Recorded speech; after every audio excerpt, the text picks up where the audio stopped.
So good morning guys. तो चलिए start करते हैं आज की यानी कि 15 जनवरी की इंपॉर्टेंट करंट अफेयर्स को।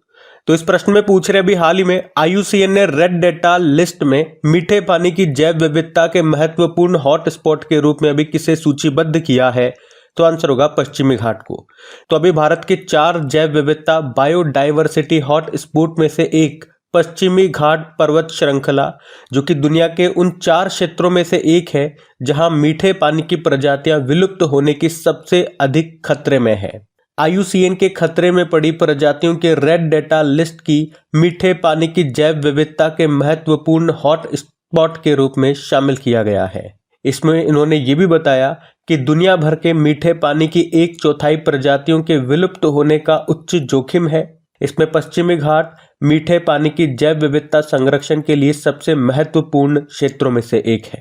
और हमारे यहाँ इसमें सबसे ज्यादा खतरे में है केरल में जो पेरियार नदी में जो हम्प बैक्ड महसीर है वो सर्वाधिक खतरे में है।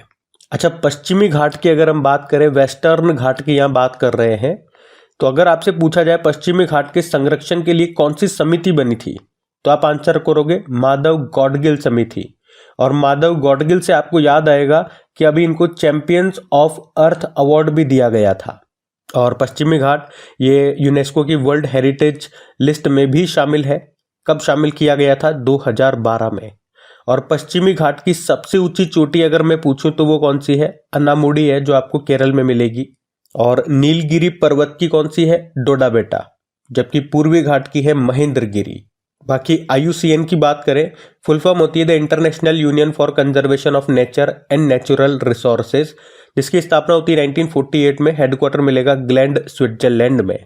और IUCN का भी हैरी मैसेल पुरस्कार भी दिया गया था किसे? बिप्लब कुमार तालुकदार को, जो कि असम से हैं। तो इसी के साथ ये पॉइंट्स भी ध्यान में रखना। अगला प्रश्न देखते हैं।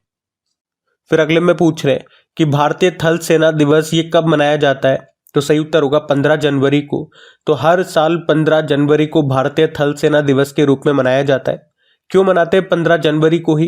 क्योंकि 15 जनवरी 1949 को फील्ड मार्शल KM करियप्पा को British general sir Francis butcher की जगह भारतीय सेना का पहला भारतीय कमांडर इन चीफ बनाया गया था। तो KM करियप्पा के भारतीय थल सेना के कमांडर इन चीफ का पद ग्रहण करने के उपलक्ष्य में ये दिन हर साल मनाते हैं।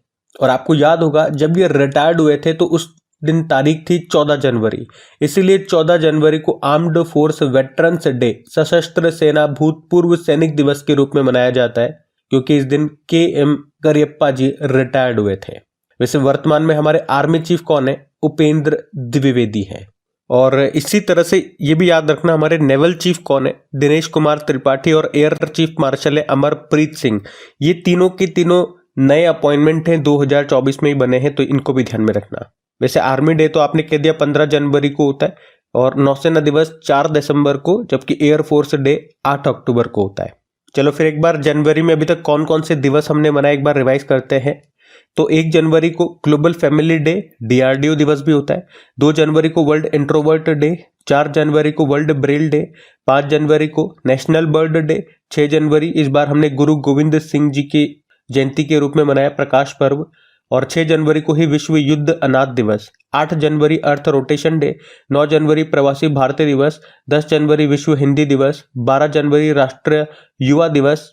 अच्छा, यहाँ पे 11 जनवरी को भी अभी हमने राष्ट्रीय मानव तस्करी जागरूकता दिवस के रूप में मनाया था। तो अभी तक के ये इंपॉर्टेंट डेज हो गए, आधा जनवरी पूरा हो गया, इनको ध्यान में रखना। अगला प्रश्न देखते हैं।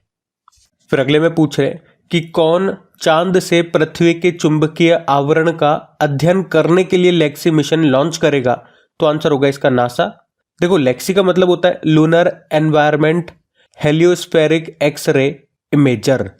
तो चांद से पृथ्वी के चुंबकीय आवरण का अध्ययन करने के लिए, स्टडी करने के लिए नासा ये लेक्सी मिशन को लॉन्च करेगा। तो नासा का ये मिशन पृथ्वी को सोलर रेडिएशन से बचाने वाले मैग्नेटिक फील्ड की पहली वैश्विक तस्वीर लेगा, और इसे फ्लोरिडा में नासा के कैनेडी स्पेस सेंटर से लॉन्च किया जाएगा। ये मिशन इस बात का पता लगाएगा कि हमारा ग्रह अंतरिक्ष के मौसम, सूर्य द्वारा संचालित अंतरिक्ष की स्थितियों पर कैसे प्रतिक्रिया करता है। तो ये लेक्सी मिशन है जो कि चांद से पृथ्वी के चुंबकीय आवरण का अध्ययन करेगा। नासा इसको लॉन्च करेगा, ये पॉइंट ध्यान में रखना। अब बात नासा की है तो नासा मतलब national aeronautics and space administration, स्थापना होती है 1958 में। हेडक्वार्टर वॉशिंगटन डीसी में हो गया। मोटो है for the benefits of all और एडमिनिस्ट्रेटर है बिल नेल्सन। इसी तरह आपको याद होगा नासा ने पेस मिशन लॉन्च किया था ओशियन और एटमॉस्फेयर की स्टडी करने के लिए। आर्टेमिस मिशन, इसके तहत नासा फिर से इंसानों को चांद पर भेजेगा जिसमें एक महिला भी होगी, क्रिस्टीना कोच उनका नाम है। डाविंची मिशन तो 2029 में शुक्र यानी कि वीनस के पास से उड़ान भरेगा ये मिशन और इसके कठोर वातावरण का पता लगाएगा। निसार मिशन नासा और इसरो इसको लॉन्च करेंगे। फुल फॉर्म होता है NASA ISRO synthetic aperture radar. Bharat से इसको लॉन्च करेंगे इसी साल और ये एक तरह का अर्थ ऑब्जर्वेटरी सैटेलाइट है। अभी नासा ने नियोवाइस टेलीस्कोप मिशन को समाप्त कर दिया था और नासा ने ही टेनेजर 1 सैटेलाइट लॉन्च किया था फॉल्कन 9 रॉकेट से। ये क्या करेगा, ये पृथ्वी से कार्बन डाइऑक्साइड और मीथेन के प्रमुख उत्सर्जकों का पता लगाएगा। और अभी नासा ने मंगल यानी कि मार्स पर सल्फर मिलने की घोषणा की थी। वहाँ पे नासा का जो क्यूरोसिटी रोवर है उसने ये पता लगाया था, खोज की थी। उसके लिए अभी नासा ने मंगल के लिए चेपिया मिशन भी लॉन्च किया था और यूरोपा क्लिपर मिशन लॉन्च करेगा नासा।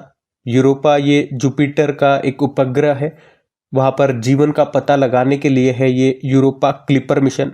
और नासा ने सुनीता विलियम्स को धरती पर वापस लाने के लिए भी किसके सहयोग से क्रू 9 मिशन लॉन्च किया था, तो स्पेस एक्स के सहयोग से।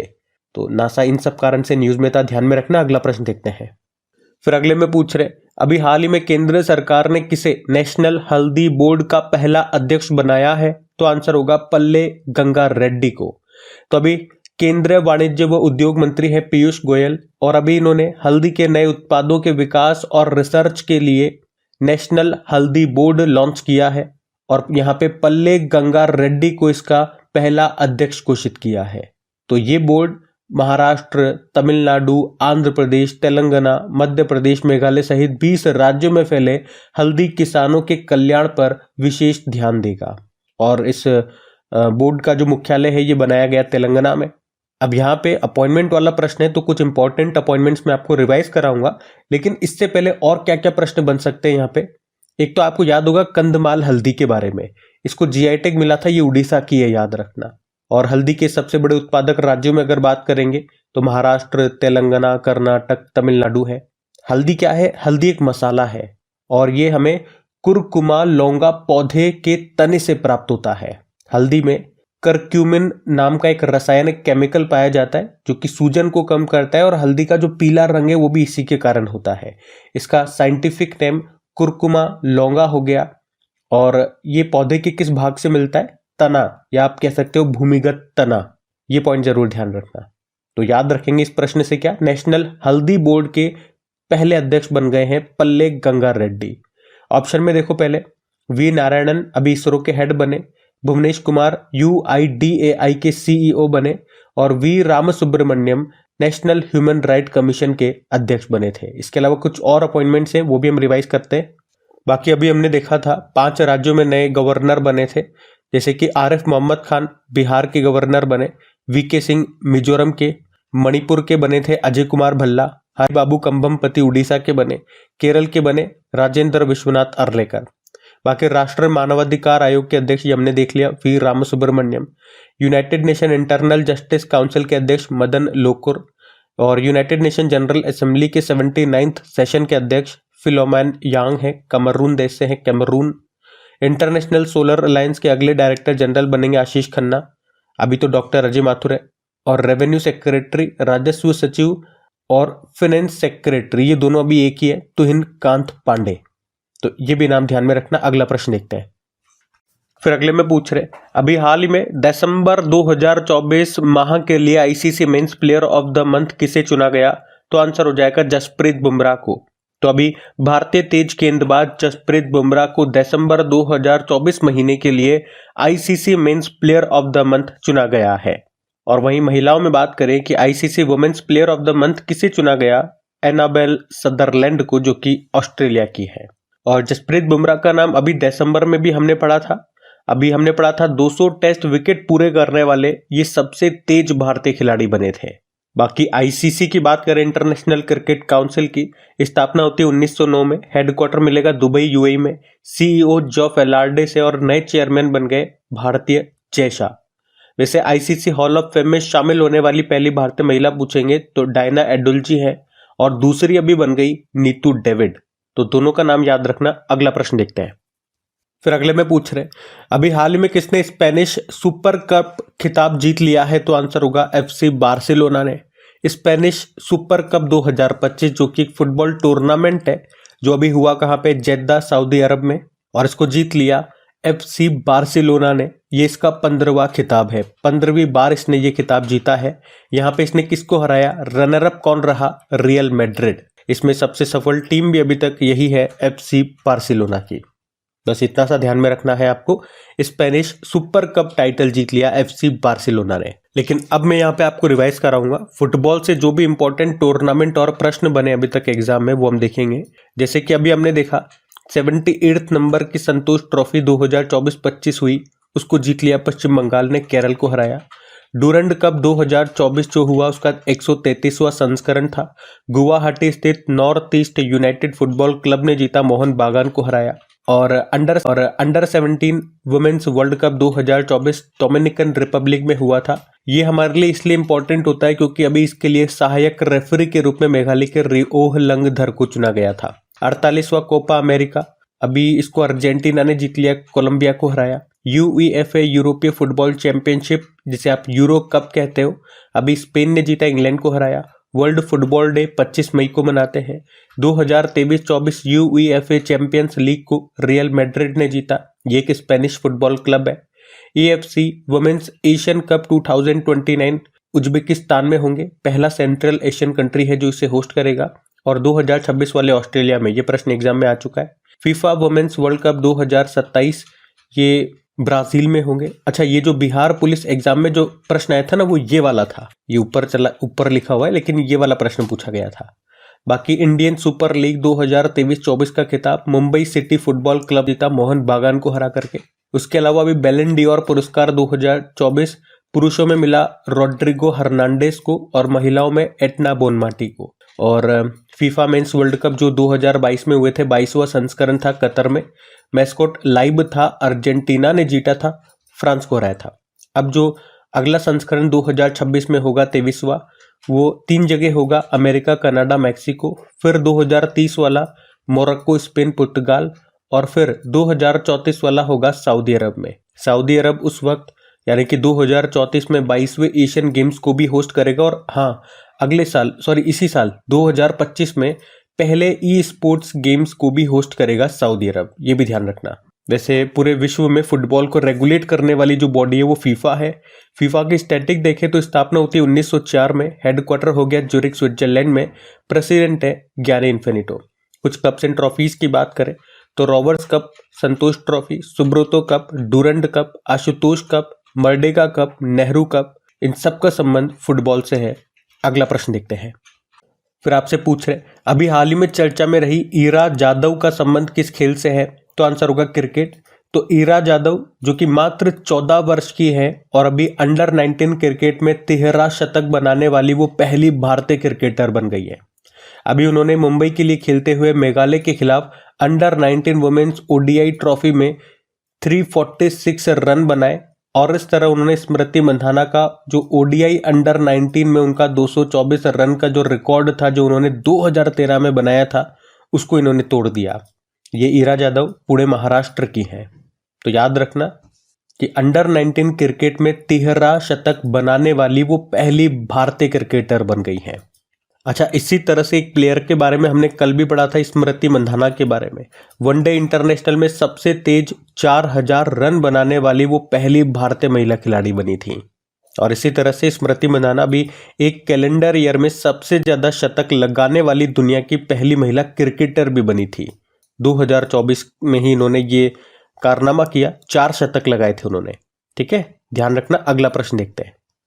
फिर अगले में पूछ रहे हाल ही में भारत के पहले महिला हॉकी इंडिया लीग का आयोजन कहाँ पे किया जा रहा है, तो आंसर होगा झारखंड में।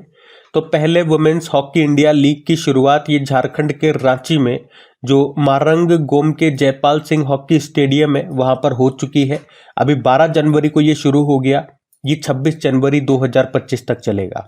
आयोजन कर रहा है हॉकी इंडिया जिसकी स्थापना होती है 2009 में। तो ये महिलाओं का पहला हॉकी इंडिया लीग है।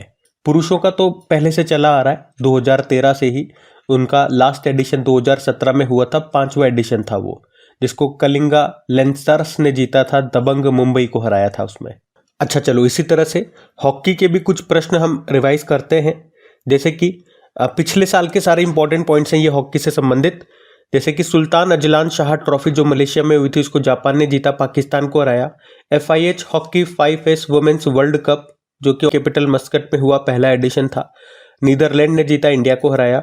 और जो मेंस, ये ऊपर वाला महिलाओं का था, नीचे वाला पुरुषों का वर्ल्ड कप हुआ, पहली बार हुआ मस्कट में ही, इसको भी नीदरलैंड ने जीता, यहाँ पे हराया मलेशिया को। एशियन गेम्स हुए थे, 19वां संस्करण था चाइना के हांगझाऊ में, 2023 का है ये। उसमें हमारी जो भारतीय पुरुष हॉकी टीम है उसने गोल्ड जीता था। आप लोग मुझे बताओ, पेरिस ओलंपिक में भारतीय पुरुष हॉकी टीम ने कौन सा मेडल जीता था और किसे हरा करके जीता था? ये आपके लिए होमवर्क प्रश्न हो गया। बाकी भारतीय पुरुष हॉकी टीम के कोच क्रेग फुलटन है, साउथ अफ्रीका से है, ये प्रश्न एग्जाम में आ चुका है। भारतीय महिला हॉकी टीम के कोच हरेंद्र सिंह है। रायबरेली हॉकी स्टेडियम का नाम रानी रामपाल के नाम पे हो गया। भारत का सबसे बड़ा हॉकी स्टेडियम मिलेगा उड़ीसा में, बिरसा मुंडा जी के नाम पे। मोहाली हॉकी स्टेडियम का नाम बलबीर सिंह सीनियर के नाम पे हो गया। उसके अलावा 2025 में जो hockey mains junior world cup है ये भारत में होगा। 8वीं एशियाई पुरुष हॉकी चैंपियंस ट्रॉफी 2024 चीन के हुलुन बुर में हुई, भारत ने जीता, चाइना को हराया। और इसी तरह से महिलाओं की जो भी एशियन हॉकी चैंपियंस ट्रॉफी हुई थी बिहार के राजगीर में, उसको भी भारत ने जीता, चाइना को हराया, जिसमें मैस्कॉट था गुड़िया। और पेरिस ओलंपिक के बाद जो PR श्रीजेश थे उन्होंने रिटायरमेंट ले लिया था, और उसके बाद हॉकी इंडिया ने PR श्रीजेश की जर्सी नंबर 16 को भी रिटायर्ड कर दिया, और भारत की जूनियर पुरुष हॉकी टीम का नया हेड कोच PR श्रीजेश को बना दिया था।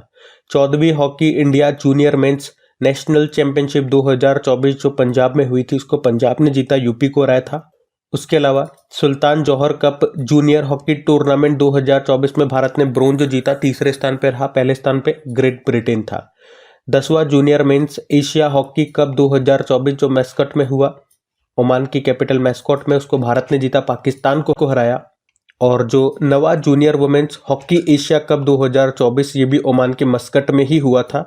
आप मुझे बताओ इसमें जीता कौन और उपविजेता कौन रहा? बाकी इंटरनेशनल हॉकी फेडरेशन ने अभी men's player of the year चुना हरमनप्रीत सिंह को, जबकि mains goalkeeper of the year PR Sreejesh को चुना।